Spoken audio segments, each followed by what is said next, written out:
เผาหมูหน่อยหมูหน่อยมาเลยพี่น้องเริ่มลาบมากินนั้น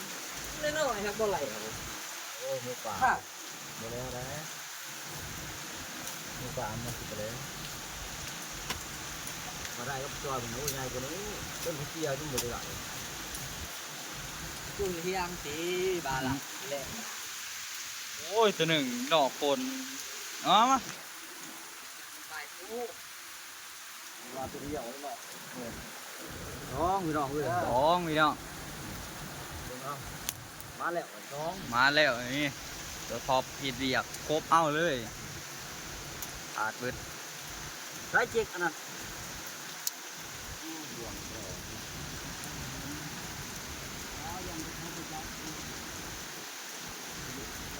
คนเหาะมีเอาลงตัวหนึ่งเตี้ยๆคน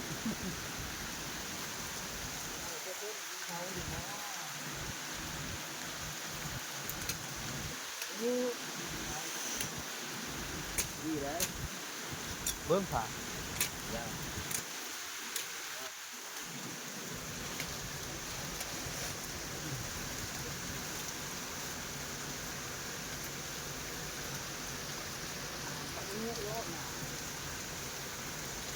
พวกเดียวช่อง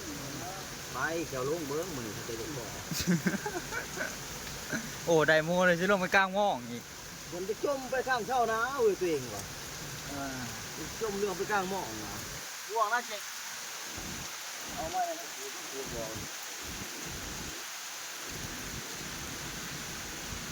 นั่งจะเลื่อนมากินได้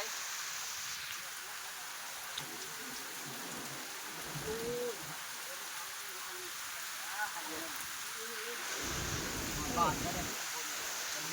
คนก็ตกของคนโอ้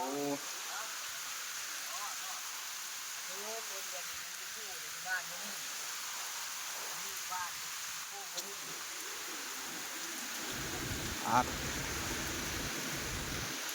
โอ้ยห่วงเป็นวันนี้